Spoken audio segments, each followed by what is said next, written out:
Sorry I didn't start with this one. I don't know. I kind of think this is blown out of proportion. It's not that big of a deal. But we're going to cover it. Everyone else is. And it is important. And that's Michael Waltz. And should he resign after the Signal scandal?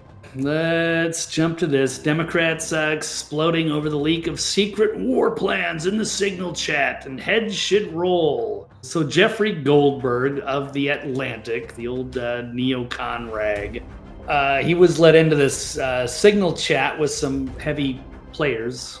Defense Secretary Pete Hegseth, Vice President Vance, got National Security Advisor Michael Waltz, who was the one who I guess had put him in there, and it's just a question of whether he did so intentionally or not.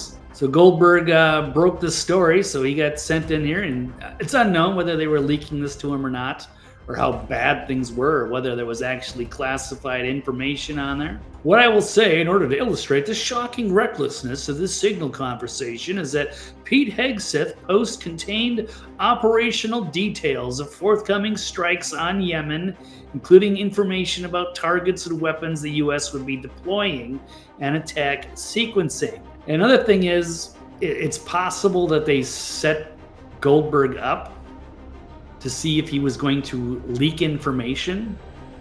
And that's something that the first Trump term was plagued with, was people on the inside leaking things to dirty journalists.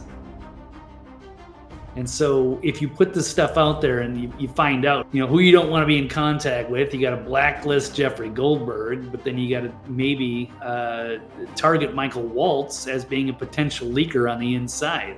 So they're saying it's an outrageous national security breach and heads should roll. They need a full investigation and hearing into this on the House Armed Services Committee. They said people should be fired for this. Republicans are, by and large, shrugging it off. It seems like they're making a mountain out of a molehill. But I guess if you can try to, get a scandal brewing in the Trump administration, that's what you would do. Of course, trying to make a big story and try to get ratings for your dying publication, which was mocked by the satire site Babylon Bee, saying it's 4D chess. It's a genius. Trump leaks war plans to The Atlantic because no one will ever see them.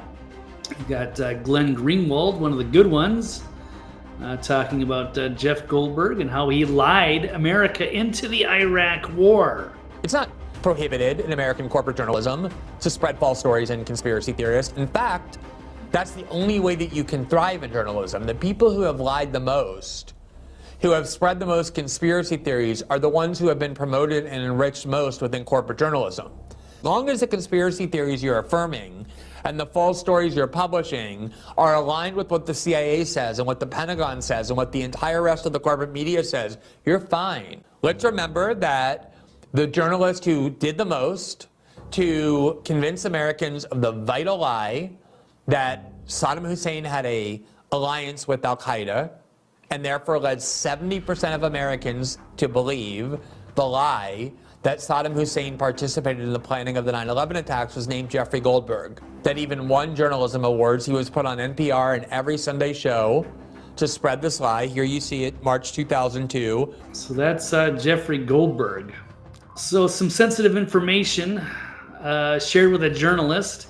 And the left calls for him to resign, but you remember General Milley from the previous administration was intentionally sharing classified information with the Communist Chinese Party.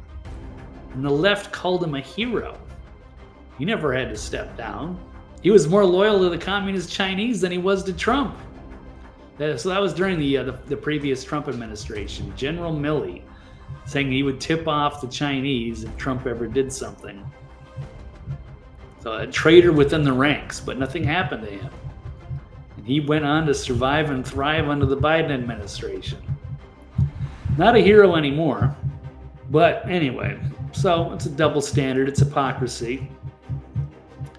But perhaps Schultz will be reprimanded, perhaps he'll resign, I don't know. Or it just could have been an accident. Who knows? but I think it's blown out of proportion. So that's why I pushed it to the end. I felt like it was the least important of all the topics today.